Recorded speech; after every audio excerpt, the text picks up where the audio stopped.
A acusação era de que Bushnell talvez tivesse copiado de alguém a sua ideia de fabricar os jogos. A ação alegava que, meses antes da fundação da Atari, Bushnell havia visto um jogo numa feira da indústria que era quase idêntico ao Pong. Um projetista de aparelhos de televisão chamado Ralph Baer pensava em desenvolver joguinhos de vídeo desde o início dos anos 50. Em 1966, as ideias dele se cristalizaram quando ele estava esperando um ônibus numa viagem de negócios que fez a Nova York. Quando voltei ao meu escritório na manhã seguinte, foi no dia 1º de setembro de 1966, escrevi um memorando de 4 páginas descrevendo a coisa toda. Propus coisas como jogos de esporte de pegar, corridas, jogos de automóveis. Baer começou a trabalhar na sua invenção. Ele apelidou o primeiro console de videogame que montou em 1966 de Minha Caixa Marrom.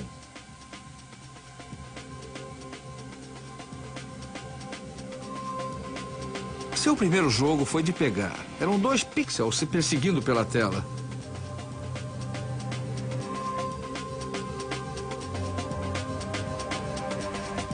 Que foi logo seguido por um jogo de ping-pong. Isso foi 4 anos antes de Bushnell e Alcorn aparecerem com o Pong. A Magnavox, que fabricava aparelhos de TV, contratou Baer e desenvolveu uma versão aperfeiçoada da Caixa Marrom. O produto era chamado Odyssey, contendo 12 jogos diferentes. Cada jogo vinha com uma tela colorida adicional que era colada sobre a tela da TV para dar mais clareza aos gráficos, que eram primitivos. Além dos controles, Baer desenvolveu até uma pistola de luz para atirar nos jogos, uma invenção muitos anos à frente de seu tempo. A Odyssey foi lançada numa feira da indústria em Nova York em 1972. Foi a maior atração da feira. A imprensa e todos que a viram ficaram muito entusiasmados. A Magnavox apresenta Odyssey, 12 emocionantes jogos eletrônicos que você pode jogar na sua TV. Um nome interessante aparecia na lista de visitantes de outra feira da indústria, levada a efeito no Vale do Silício no dia 24 de maio daquele ano. Nolan Bushnell. E ele usou a Odyssey, jogou o ping-pong. O fato é que eu realmente vi os jogos da Odyssey e não achei que fossem uma coisa brilhante. Se Bushnell se inspirou na Odyssey ou não, já não importava, porque Ralph Baer havia patenteado os seus jogos. Aqui nesta patente pode-se ver em letras miúdas que ela foi registrada em janeiro de 68. Há um aparelho de televisão aqui com 2 controles na parte de baixo. Com base nas patentes de Baer, a Magnavox processou a Atari. Nossa posição sempre foi clara. Só concordamos em pagar se o valor for menor do que a defesa vai nos custar. Depois de 4 anos de negociações, Bushnell e Baer encontraram-se pela primeira vez nos degraus da Corte Federal de Chicago em 1976. Para evitar que a ação fosse a julgamento, Bushnell e o advogado dele concordaram em pagar direitos autorais, reconhecendo a patente de Baer. Dias depois apresentaram uma minuta de acordo que previa o pagamento antecipado da licença de fabricação por um valor bem baixo. A Magnavox aceitou um pagamento equivalente a $400 mil. Foi uma solução justa para Ralph Baer, mas ele ficou sem a fama internacional da qual Bushnell desfrutava. Ele acabou sendo conhecido como o pai dos videogames porque ele é quem aparecia sempre na frente das câmeras e eu ficava por trás das cortinas com os meus advogados me dizendo: calma, ele pagou a licença, está tudo bem. 25 anos depois, Baer está aposentado e sofre de leucemia, mas está determinado a terminar sua autobiografia e contar a verdadeira origem dos videogames. Para a Bushnell, o acordo saiu barato. A Atari já estava faturando milhões. Mas quando as lojas de joguinhos chegaram à sua fase de maior popularidade, a Atari teve de enfrentar uma nova ameaça sob a forma de um jogo irresistível vindo do Japão que conquistava todos os mercados. Em 1978, a Taito lançou um jogo que se tornou tão popular no Japão que provocou uma escassez de moedas de 100 ienes em todo o país.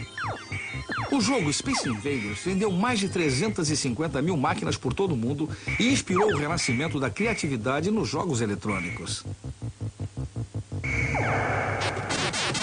A Atari respondeu com a sua própria linha de jogos onde se atirava e se viajava pelo espaço. Os geniais engenheiros de Nolan Bushnell foram os pioneiros de uma nova tecnologia chamada de gráfico vetorial, que tinha uma aparência nova e muito atraente. Em 1979, o jogo Asteroids tornou-se o mais vendido de toda a história da Atari.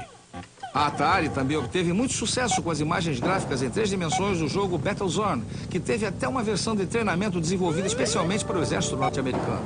As lojas de joguinhos eletrônicos se espalharam por todo o mundo. Tanto adolescentes como adultos passavam horas e horas e gastavam todo o dinheiro que tinham nessas cavernas escuras e fumacentas. Era inevitável que os pais e os políticos reagissem a isso. A imprensa estava repleta de histórias de todo o mundo, alegando que os jogos incitavam a vagabundagem e a delinquência. As lojas eram chamadas de antros do mal, onde as crianças eram levadas para o mau caminho. Mas a Atari achou uma solução para isso. Em 1975, os engenheiros da Atari haviam iniciado em segredo o desenvolvimento de um conceito novo e radical.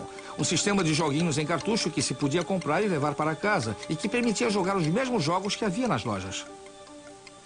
Este aqui é o primeiro protótipo do sistema de videogame VCS de cartucho da Atari. Tem tudo o que se necessita. A placa com circuito lógico ficava aqui e aproveitamos as manetes e os controles do jogo de guerra de tanques. Percebemos que esse sistema permitiria que se jogasse o Pong, o jogo de guerra com tanques e o de corridas de carro, mas não sabíamos muito bem o que fazer com ele.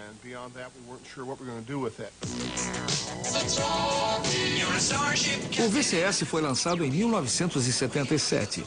Seu acabamento era bonito, em imitação de madeira, os comandos eram muito bem projetados e ele trazia as primeiras manetes para uso doméstico. Como a Atari era líder na produção de máquinas de sucesso para as lojas, eles puderam desenvolver uma série completa de cartuchos de VCS para serem jogados em casa. Virou mania ter esses cartuchos. Em 80, a Atari comprou os direitos da versão doméstica de Space Invaders. Chegou o Space Invaders da Atari. Agora você pode jogar o videogame mais famoso do mundo na sua própria casa. A Aeroespacial chega à sua televisão. Naquele Natal foram vendidos milhões de aparelhos VCS para que os adolescentes pudessem jogar Space Invaders em casa.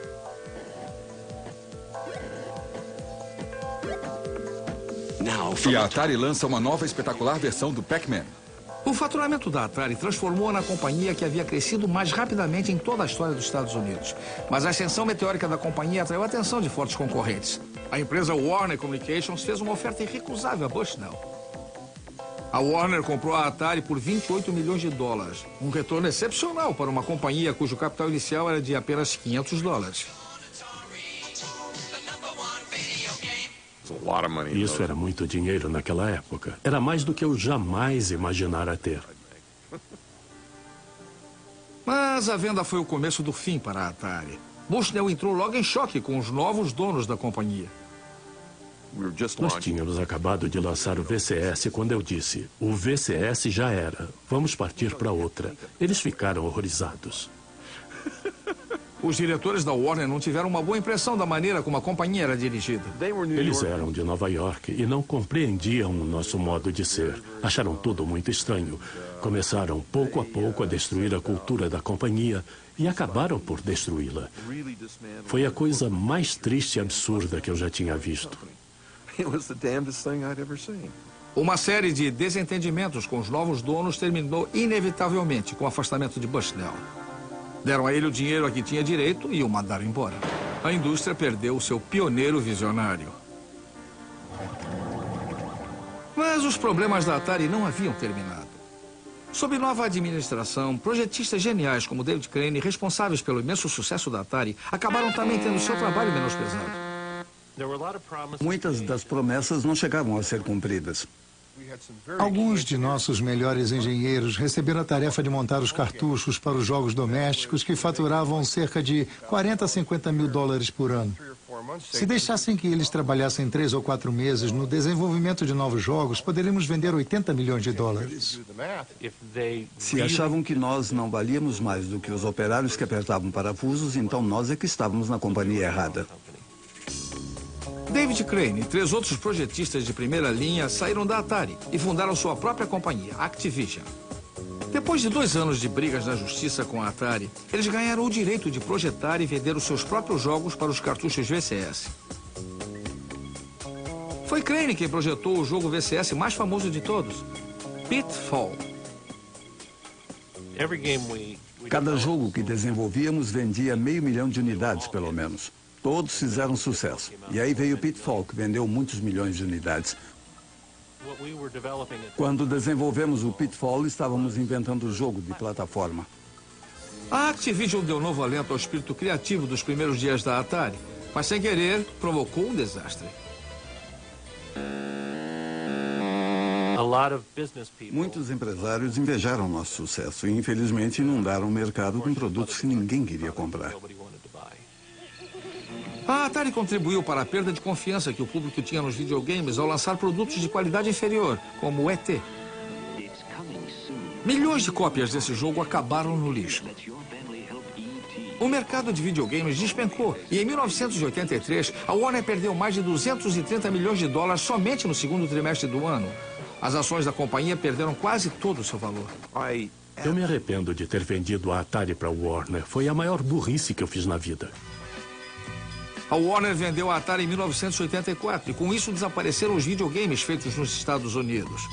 Mas em outros países, uma nova geração de projetistas de videogames que tinham então uns 12 anos de idade começou a reerguer a indústria a partir de seus quartos de dormir e estavam prestes a se tornarem milionários ainda na adolescência.